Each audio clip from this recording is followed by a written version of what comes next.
que você tenha esta concepção, esta percepção para entender isto.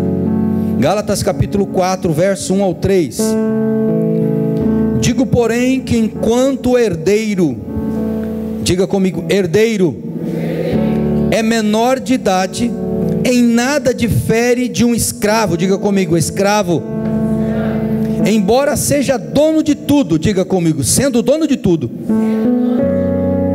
No entanto, ele está sujeito a guardiões e administradores, diga comigo, guardiões e administradores,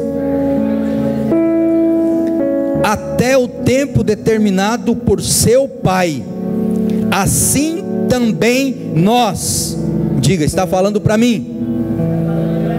Assim também nós, quando éramos menores, escravos, escravizados aos princípios elementares do mundo. Amém.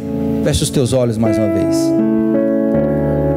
Espírito Santo de Deus, só tu podes convencer o homem do pecado, da justiça, do juízo. Tu tens a chave do nosso coração, das nossas vidas. Só o Senhor pode nos tocar de maneira profunda, intensa, transformadora, libertadora, salvadora. Portanto, nesta noite, ó Deus, conhecendo cada coração aqui como o Senhor bem conhece, toca-os, ó Deus, conforme, segundo as suas necessidades. O Senhor sabe a maneira que o Senhor necessita tocar nesta noite, nestes corações.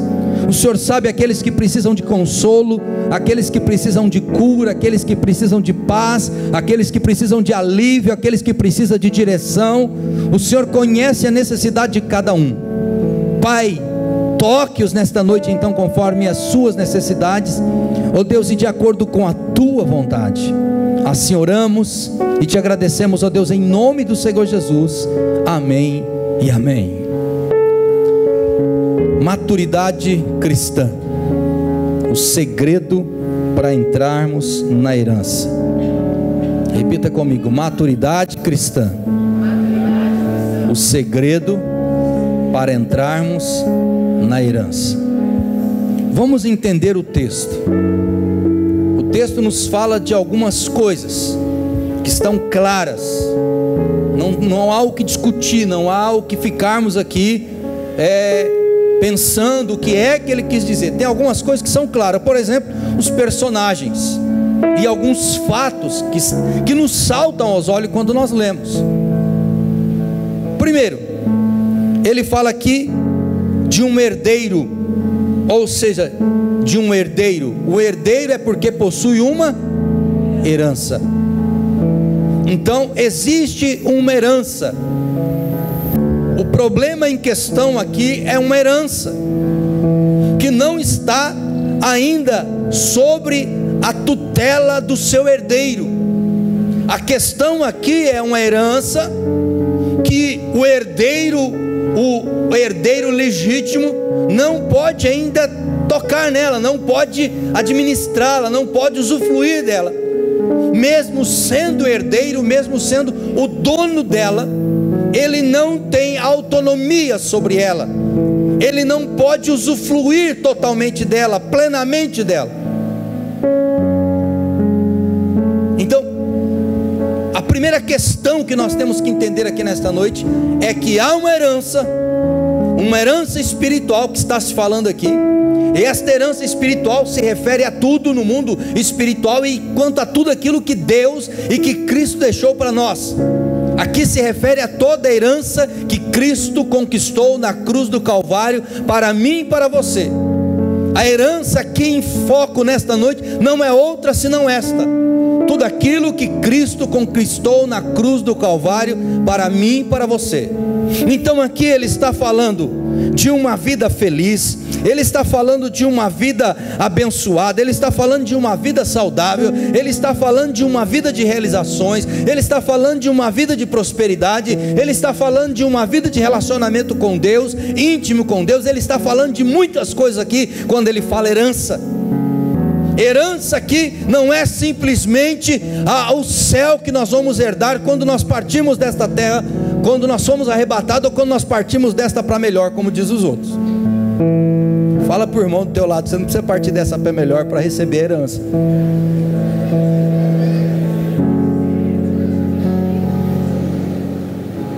Amém? Você não precisa bater com as 10, bater a cachuleta. Você não precisa para você receber a tua herança. Então entenda, a herança existe para o povo de Deus. Há uma herança para nós. Nós temos uma herança que Cristo nos deixou. Este é o ponto principal aqui, que não há o que falar. Ele está falando, há um herdeiro, há uma herança. Só que ele fala aqui, olha, só que este herdeiro, aí ele dá um problema, aí ele coloca uma questão problemática aqui. Ele fala, este herdeiro ainda é menor, é criança. E como criança, ele não tem ainda capacidade, nem maturidade, para administrar tudo aquilo que é dele. O que ele quis dizer aqui, irmãos? Ele está falando, ele não está falando que assim também é no reino de Deus. Ele não está falando aqui que assim também é conosco. Ele não está falando que assim também é conosco. Conosco quem? Com a igreja. Ele estava escrevendo para uma igreja. Ele está falando assim também é com a igreja. Ou seja, dentro da igreja, nós somos herdeiros. A todos aqueles que aceitaram Jesus como Senhor e Salvador das suas vidas, são herdeiros. São herdeiros. Receberam uma herança espiritual, tem direito a uma vida bem sucedida, tem direito a uma vida feliz, tem direito a uma vida de alegria. Você não precisa mais, a partir do momento que você agora se tornou filho de Cristo, que você nasceu em Deus, que você agora nasceu em Cristo Jesus, você agora não precisa mais viver uma vida de derrota, uma vida de tristeza, uma vida de perdição, uma vida de escravidão no pecado, uma vida de condenação eterna. Não, agora você é herdeiro em Cristo Jesus. Você consegue entender isso? Então ele está falando para a igreja, vocês são herdeiros. Só que ele coloca aqui uma questão. Ele fala, só que tem um problema. Porque eu acredito, irmãos, que muitos destes irmãos de Gálatas estavam questionando Paulo, estavam questionando a fé, estavam questionando até mesmo a Deus. Porque na cabecinha deles passava assim, peraí, se eu sou herdeiro com Cristo, se Cristo conquistou uma herança para mim, se eu sou filho de Deus agora, se eu sou herdeiro da promessa agora, então o que acontece que na minha vida as coisas não mudam? Então o que acontece que na minha vida eu continuo orando, eu me dobro os meus joelhos, lágrimas caem no chão, eu choro, eu exerço fé, eu tenho fé, eu creio que Deus pode fazer, mas nada muda na minha vida. Nada muda na minha vida. As coisas continuam da mesma forma. Eu continuo sofrendo, as coisas para mim continuam dando errado, eu continuo pedindo e Deus continua não me respondendo, eu continuo vindo na igreja e não sinto nada. O que é que acontece comigo então? Os Gálatas já estavam tendo alguns problemas, eles estavam tendo algumas dificuldades, e aí Paulo aponta aqui uma situação. Paulo aponta aqui algo que estava pegando. Paulo aponta aqui um problema, um fator complicador. Ele fala, o problema não é que não existe uma herança, não é que Deus não deixou herança para vocês, não é que a morte de Cristo não tenha valido nada para vocês. O problema ele fala para os Gálatas, que vocês ainda estão como criança, vocês não cresceram. Vocês, com tanto tempo na presença de Deus, ainda continuam agindo como crianças. E Paulo, escrevendo aos Coríntios, na sua primeira carta aos Coríntios, capítulo 13, lá no verso 11, o apóstolo Paulo escreve assim, ele fala assim, olha, quando eu era menino, eu falava como menino, eu pensava como menino, e eu raciocinava como menino. Paulo dá aqui 3 características de um menino, de um cristão imaturo. Um cristão imaturo, ele pensa como uma criança, ele fala como uma criança, ele raciocina como uma criança, ele não tem maturidade. Paulo aponta esses 3 problemas. E Paulo escreve isso para a igreja de Corinto, porque também estava acontecendo um problema de imaturidade naquela igreja, e com isso eles não conseguiam acessar tudo aquilo que Deus tinha para entregar para eles. Fala por irmão do teu lado: querido, Deus tem muitas coisas para te entregar, para te abençoar. Deus tem muitas bênçãos para realizar na tua vida. Deus tem muitos milagres para fazer na tua vida. Deus tem muitos milagres para fazer através da sua vida. O que nós precisamos é entender que no mundo espiritual, Deus espera que nós também, enquanto filhos, venhamos a nos desenvolvermos, venhamos a crescer. O que nós precisamos entender que o nosso conforto não é o maior objetivo de Deus, e sim que nós cresçamos, porque a bênção dele será uma consequência do nosso crescimento. Você consegue entender isso? Quer ver um pensamento infantil? Quer ver um pensamento bem infantil? É vir para a igreja, buscar a Deus apenas por aquilo que Deus pode fazer. O cristão maduro não tem mais essa perspectiva. Ele já mudou essa perspectiva. Você entende isso? Então, se você quiser viver a vontade de Deus, você precisa deixar este pensamento infantil de apenas receber. Este é um pensamento de uma criança. É por isso que Paulo fala: eu pensava como criança. E criança não pensa só em receber? Sim ou não?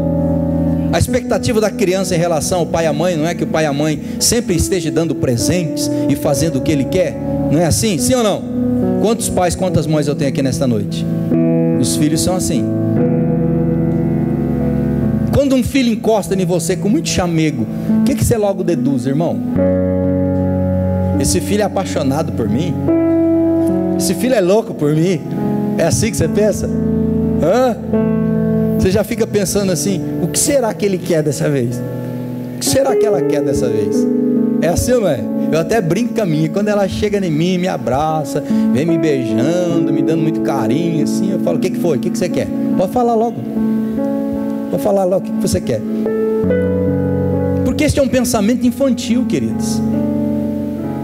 Quando nós nos aproximamos de Deus, apenas com esse pensamento de receber, Paulo deixa claro isso. Isso é um pensamento de criança. Quando você se torna adulto, você vai na casa do teu pai. Hoje você que é casado, tem filho, tem família, tem seu emprego, se autossustenta, tem a tua vida estabilizada. Você vai na casa do teu pai hoje para pedir dinheiro para ele, para receber presente dele, para ganhar presente dele? Quem faz isso?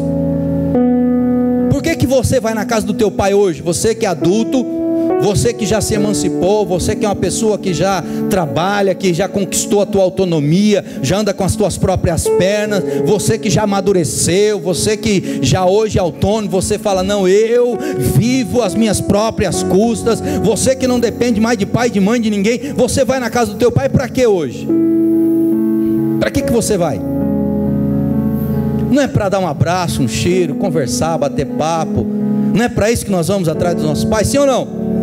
Eu viajei esses dias quase 700 quilômetros para ir lá dar um abraço e um cheiro no meu pai, estar com a minha mãe, ouvi-los, conversar com eles. Não pedi nada para ela, nada. Eu não fui lá para buscar nada deles, muito pelo contrário, eu levei presente para eles, porque hoje eu sou um homem maduro. Hoje eu sou um homem maduro. O meu pensamento não é mais de criança, o meu raciocínio não é mais de criança. Eu me tornei um homem adulto. Então eu vou agora na casa dos meus pais pelo relacionamento, pelo amor que eu tenho a ele, pelo amor que eu tenho a ela. Mas a criança continua buscando o pai ou a mãe por aquilo que pode receber, mas o adulto não.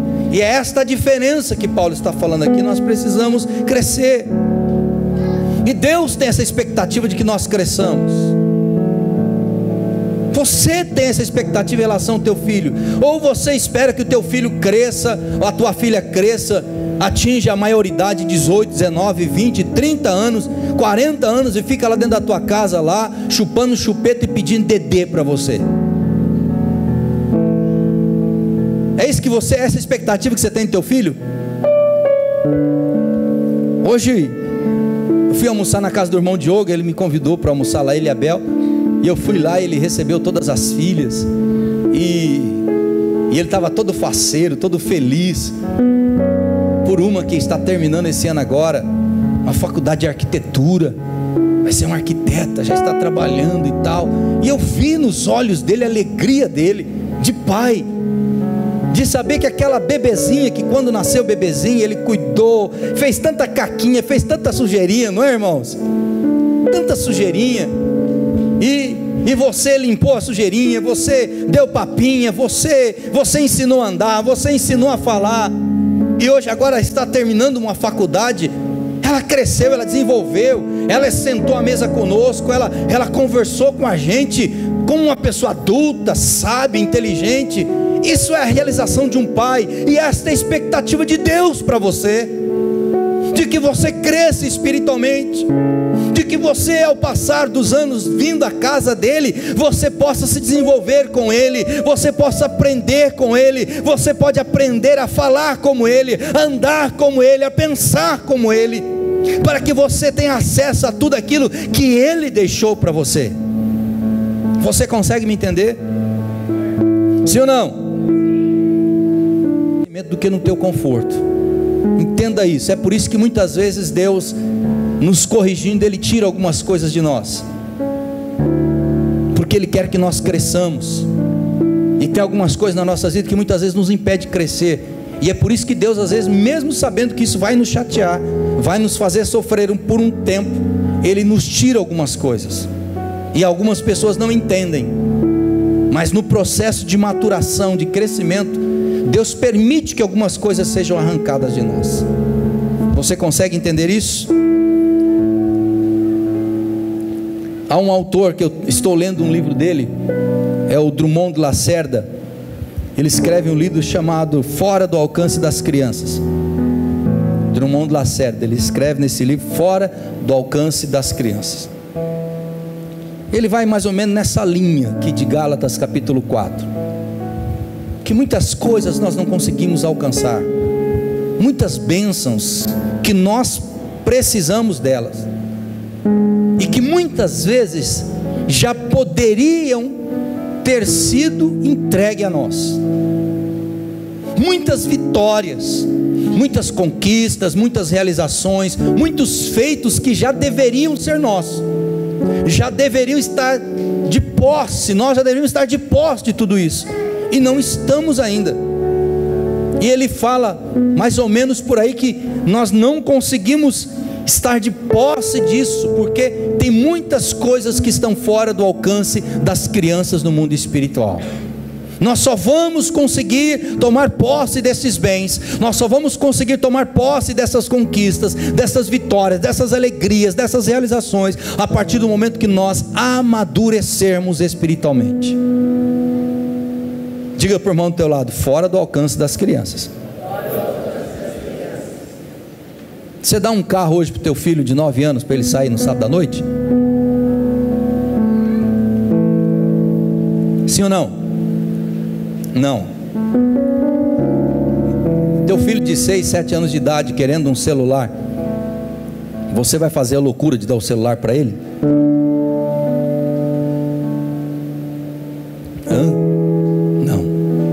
Você deixa a tua filha com 11, 12 anos de idade, só porque ela diz que quer, ou porque chegou em você e: eu estou apaixonada, papai, eu estou apaixonada, papai, eu amo ele.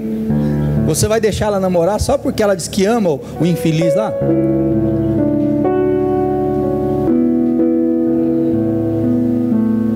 Meu irmão, manda uma chaleira d'água quente nesse cara que aparecendo por dentro da tua casa, rapaz. Bota para correr. Uma criança, um adolescente, uma pré-adolescente, porque é pré-adolescente, de 11, 12 anos, 13 anos, vocês acham que ela está madura o suficiente para entender o que é um namoro?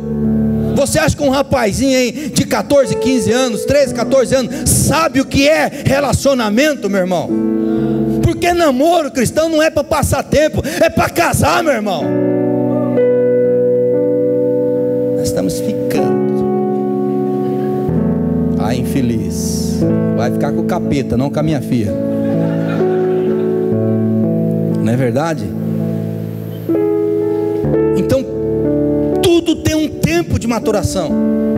Uma fruta, por exemplo, se você pega uma fruta verde, ela não serve, ela ainda não recebeu a maturação, as proteínas, tudo aquilo que ela vai receber durante o processo de maturação, que vai deixar ela saborosa, gostosa e apropriada para o alimento, para ser comida. Mas também uma fruta, se você deixar lá no pé por muito tempo, ela vai apodrecer e vai cair, e também não vai servir para mais nada, a não ser gerar uma baita de uma ligeirinha em você, né? Aquela ligeirinha que você tem que sair correndo por aí.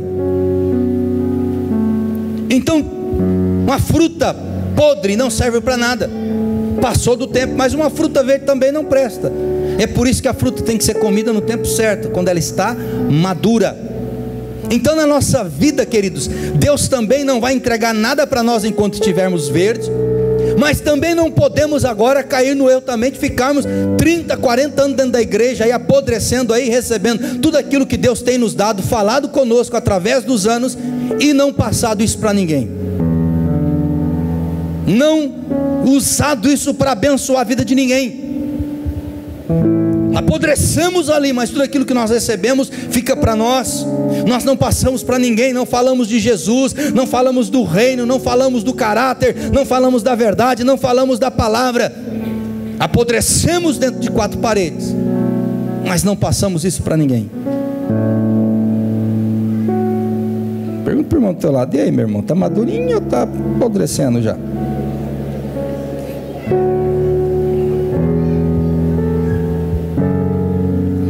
Mas de que forma nós podemos amadurecer? Existem basicamente três formas que nós podemos amadurecer. Nós podemos crescer ou amadurecer. Entenda crescimento e amadurecimento da mesma forma nesta noite.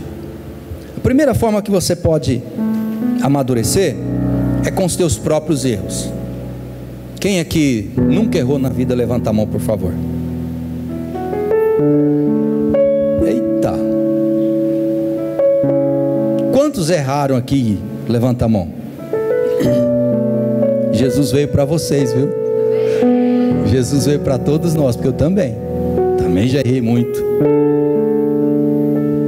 Olha só, nós aprendemos com os nossos erros. Uma das maneiras de nós amadurecermos é aprendermos com os nossos próprios erros. É uma maneira dolorosa, difícil, complicada. Nós sofremos, ficam sequelas muitas vezes que jamais vão sair, mas é uma forma de você amadurecer, sim, claro que é. Mas existe uma outra forma, que é você aprender com os erros dos outros. Você olhar para o espelho da vida dos outros e ver os erros que ela cometeu, e você não cometer os mesmos erros. Por exemplo, eu, quando garoto, eu via muito meus pais brigando, se agredindo dentro de casa, meus pais falando alto, brigando, quase saindo no tapa um com o outro dentro de casa. E isso eu coloquei no meu coração enquanto adolescente, vendo aquilo, eu falava assim: jamais um dia meus filhos irão ver isso. E a Priscila nunca viu isso. E um dia na mesa, nós comendo, eu conversando com a mãe dela, nós conversando, na verdade não estava nem discutindo, nós estávamos quase que brincando um com o outro, e alteramos a voz um com o outro, brincando, irmãos.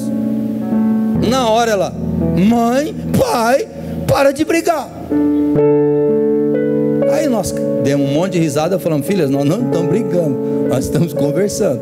Mas ela não estava acostumada com aquilo. Agora, então o senhor nunca brigou com a pastora? Vixe, irmãos, tadinha da pastora, ela sofre comigo. Mas não vigiou antes de casar, tinha que ter vigiado. Não vigiou, dançou. Então nós brigamos, sim. E muitas vezes, irmãos, é uma briga ferrenha, Que a gente deita na cama, tá deitado lá, e começa, o pau tora lá, e papapá, e ela fala muito mais do que eu. Aí tem hora que eu fico quieto só escutando, e ela fala, eu vou quase dormindo, ela me cutuca, aí eu acordo de novo, vamos de novo, e a gente pega e vai conversando de novo, e o pau quebra, e ela fala, e agora eu já aprendi que sempre ela tem razão. Você tem razão, eu já aprendi, agora eu já não perco mais as brigas, agora eu já, ela tem razão, você tem razão. Então é facinho agora, irmãos, porque eu amadureci. Então eu aprendi com os erros dos meus pais, muitas coisas que os meus pais fizeram, que eles erraram, em áreas que eles erraram. Eu não errei no meu casamento, eu não errei na criação da minha filha. Irmãos, a minha mãe era uma mulher que era apaixonada por bater em filho, nunca vi daquele jeito. Era mais ou menos assim, eu não tinha o que fazer, ela pegava, vou dar uma surra nas crianças, não tenho o que fazer mesmo, vou lá bater nelas. E aí eu, sendo mais velho, para quem sobrava, irmãos? E aí meus dois irmãos, o meu irmão do meio, o Edivaldo Preto, é o xodozinho da mamãe. Então tudo que ele e a minha irmã fazia de errado, adivinha para quem sobrava, irmãos? E não adiantava eu falar que não era eu.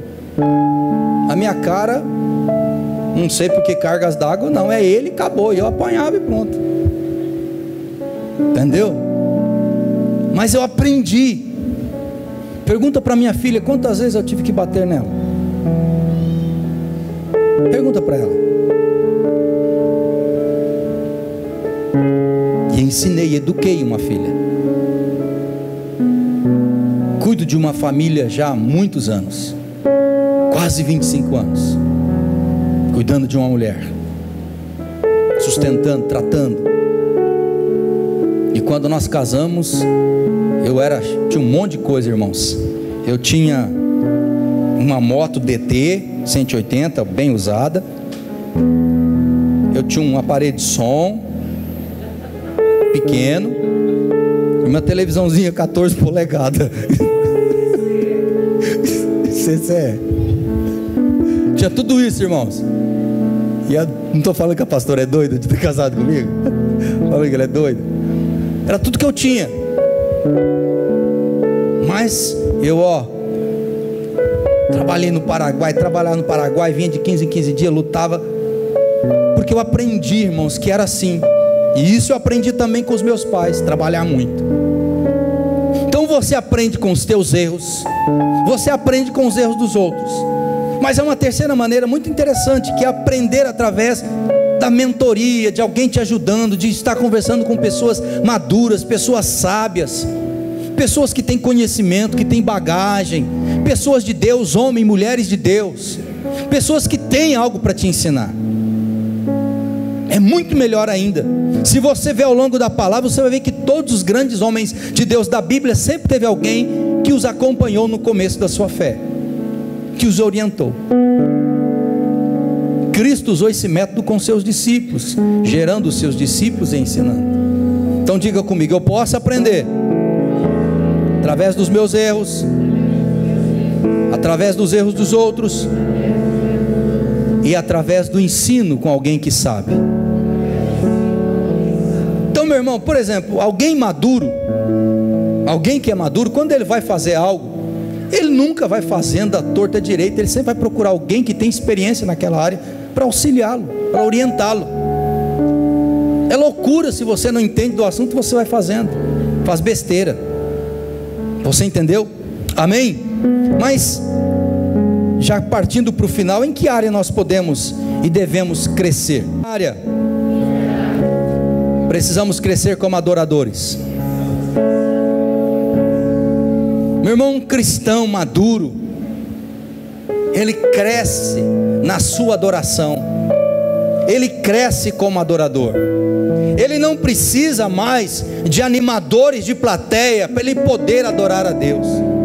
Ele não precisa, por exemplo, de que os coitados dos ministros de música, dos ministros de louvor, vem aqui na frente, fica aqui fazendo peripécia, para que possa arrancar um glória a Deus, um aleluia, uma mãozinha levantada, uma adoração a Deus. Porque o cristão maduro, ele já entra na igreja adorando, porque ele não está nem aí com o ministério de louvor, ele não está nem aí com o irmão do lado, ele veio aqui para adorar a Deus, um culto a Deus. Mas o cristão infantil é aquele que precisa, vem cá, vamos brincar agora, levanta a mãozinha com a titia, levanta a mão, agora para cima, para baixo, vai para cima, dá um glória a Deus aí. Não é assim que você fica fazendo com a criança? Fala para o papai agora, gu, fala aí, mamãe, não é assim? Você não fica fazendo com a criança? Mas a maturidade espiritual, ela nos amadurece até enquanto adoradores. Eu não preciso mais de que ninguém fique aqui tentando me animar para que eu possa oferecer um culto verdadeiro a Deus.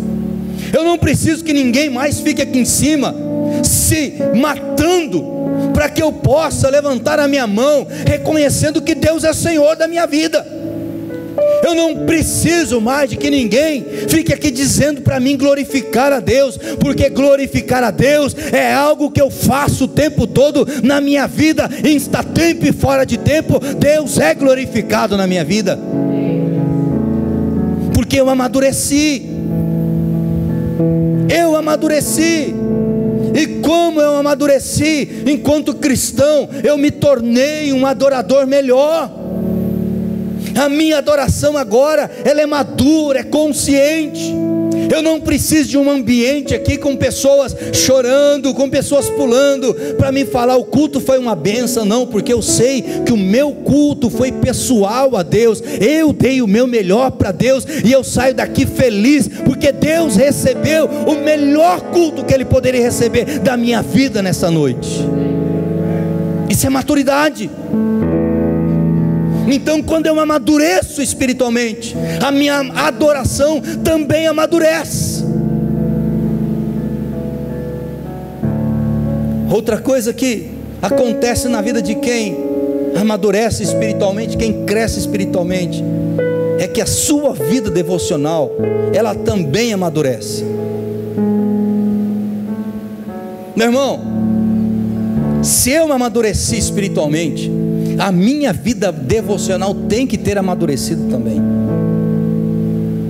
Não tem como eu ter amadurecido espiritualmente falando e continuar não lendo a Bíblia, tendo que o pastor ficar me cobrando, tendo que o meu discipulador ficar cobrando, tendo que os meus pais ficar cobrando. Você não vai ler a Bíblia, você não vai orar. Porque o cristão maduro, ele é responsável. Quem precisa ser cobrado são os irresponsáveis. Porque quando eu sou responsável, eu sei das minhas obrigações, eu sei o que eu tenho que fazer, e ninguém precisa ficar me cobrando, eu vou e faço. Mas quando a pessoa é irresponsável, aí você tem que ficar em cima dela, você tem que fazer isso, você tem que arrumar o teu quarto, você tem que arrumar o teu material, você tem que levantar cedo para ir para a escola, você tem que me ajudar a fazer isso, olha, você tem que fazer aquilo. Fala para o irmão do teu lado, graças a Deus que você é bem responsável, né, irmão? Glória a Deus por isso, né?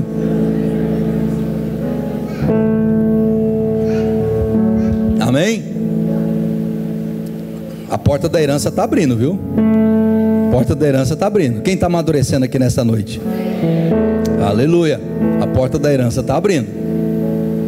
Então, queridos, quando eu me torno maduro, a minha devocional, minha vida devocional, ela muda. Eu não preciso mais ser cobrado por ninguém, porque eu tenho prazer em estar todos os dias tendo um tempo reservado na minha vida para Deus. Você consegue entender isso que eu estou te falando? Quando eu me torno um cristão maduro, ninguém precisa mais me cobrar para que eu tenha tempo para Deus na minha vida.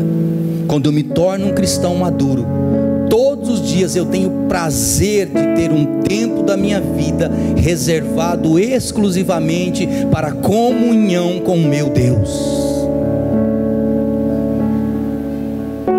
Esta é uma das maiores marcas da maturidade na vida de um cristão. Tempo de qualidade com Deus, tempo de relacionamento com Deus. Ele não é mais um cristão que se relaciona com Deus esporadicamente quando vem à igreja. Ele sabe que relacionamento com Deus é mais do que vir a um culto, e assistir um culto, ele sabe que relacionamento com Deus é andar com Deus diariamente, ter tempo para Deus na sua vida.